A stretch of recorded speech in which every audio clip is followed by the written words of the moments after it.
Get your hands off my wife. That's what I heard myself yelling, my voice all sharp and wild as two guys in fake HOA uniforms. Yeah, fake, but I didn't know that yet.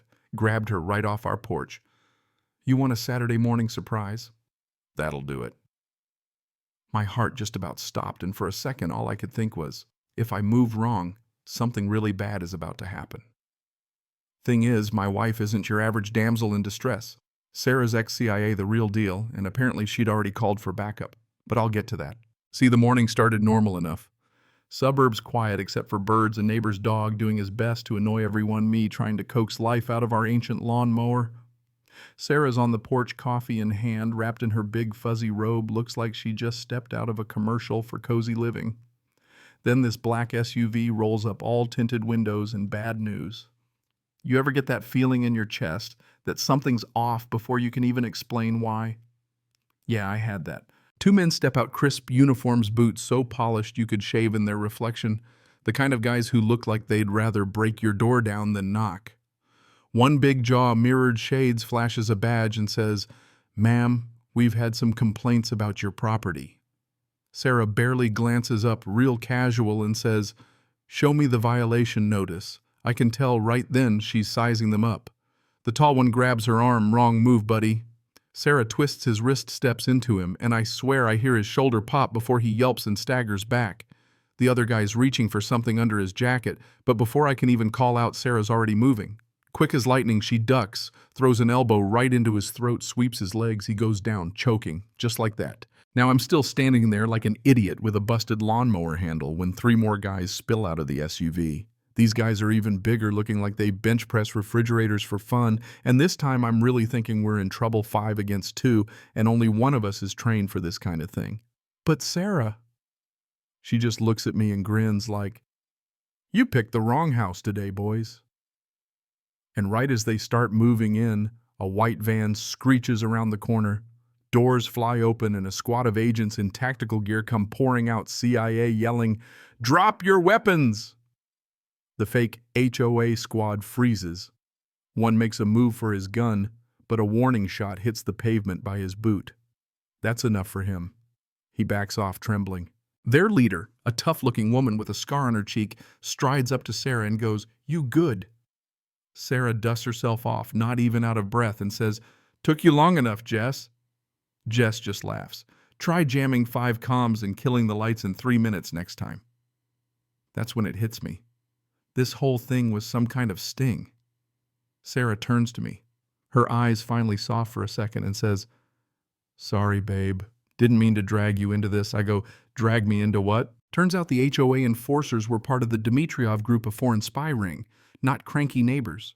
They'd been hunting Sarah for months, sneaking into the neighborhood, hacking local records, and dressing up like code enforcers so nobody would notice them snatching someone off a porch in broad daylight.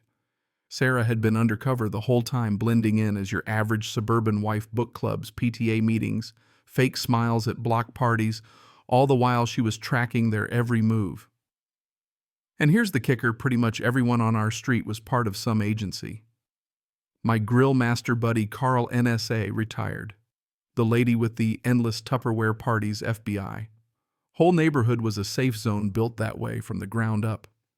I mean, I just about laughed when Jess, the agent, said, "Those cookouts you like so much." Cover for ops, mostly. Though Carl does make a mean brisket. That night, after they dragged the bad guys away and the agents melted back into their houses like nothing had happened, I just sat on the couch stunned. Sarah brought me a beer, plopped down next to me like it was any other night, and asked if I was okay.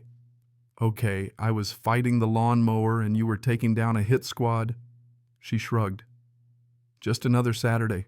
I looked at her, really looked at her. "How long have you been doing this?" She grinned. "You want the official story or the one that won't give you a headache?" I told her to start slow. She told me she'd joined the CIA right out of college, language prodigy, deep cover specialist, the whole deal.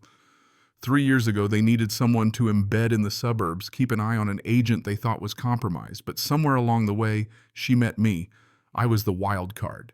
She admitted she tried to get reassigned, but was told she'd be safer sticking with me. Apparently, my spidey senses and knack for noticing weird stuff made me good company, even if I couldn't fix a water heater to save my life. Over the next few days, it was like living in a real-life spy movie. The Dmitriev group had people everywhere posing as handyman utility workers, even those annoying HOA inspectors trying to snatch mid-level agency folks and make it look like accidents or disappearances. They had a mole too, someone inside feeding them info. That's when I realized this wasn't over, not by a long shot. Sure enough, 2 nights later, I woke up to the sound of glass breaking. Sarah was already gone. I grabbed my baseball bat and crept down the hallway. But by the time I got to the kitchen, Sarah had a guy on the floor, gun trained on him. Jess showed up, took one look at the guy, and just said, "We pegged you days ago, Paulson. You really thought you'd get past her?" Turned out he was trying to plant a signal booster under the floor, sending coordinates for a second hit team. Jess checked his phone, face going pale. "Second wave's coming. We lock it down now." 3 in the morning, they came, black vans, more fake uniforms, real guns. Sarah handed me a pistol and said, "Stay low. If they get through, head to the panic room. No hero stuff." "Not letting you do this alone," I said, but she just winked. "This is my house too." The next few minutes were a blur gunfire, yelling, even Carl from next door taking cover behind his grill. By sunrise, it was over. The second team neutralized the mole in custody, and I had about 100 new gray hairs. Later, while Sarah made breakfast like nothing happened, I asked, "So are we still doing brunch with the Masons?" She laughed. "Yeah, but don't mention the scones. They're MI6 and they take it real serious." I asked, "Are we safe now?" She gave me this look, kind of sad, kind of proud. "Safer than yesterday maybe, but it's never forever." Then she slid something across the table, a black badge. "Welcome to the program, Mr. Reynolds." "You passed the test." "What test?" I said. She just smiled. "Don't die during an international extraction attempt. Keep your cool." That's pretty much it. 6 months later, my life looked mostly the same, but nothing was really normal. I started working civilian intel liaison, helping coordinate logistics, running drills, basically the world's weirdest second job. Sarah was still undercover, but at least now I was in the loop. The neighbors waved, the cookout still happened, but now I knew everyone was quietly watching each other's backs. Some days I missed the bliss of ignorance, just mowing the lawn, worrying about gas prices. But then Sarah would catch my eye, flash that grin, part warrior, part wife, and I'd know, yeah, this is the life I'd pick every time. So that's how I found out I was married to a spy, survived 2 extraction attempts, and joined the strangest neighborhood watch in America. What would you do if you found out your whole life was a cover story? Let me know down in the comments. Whose side are you on? The undercover agents or the regular folks just wanting some peace and quiet? Don't forget to subscribe if you want more stories that make you laugh, gasp, or just question your own HOA a little harder next time.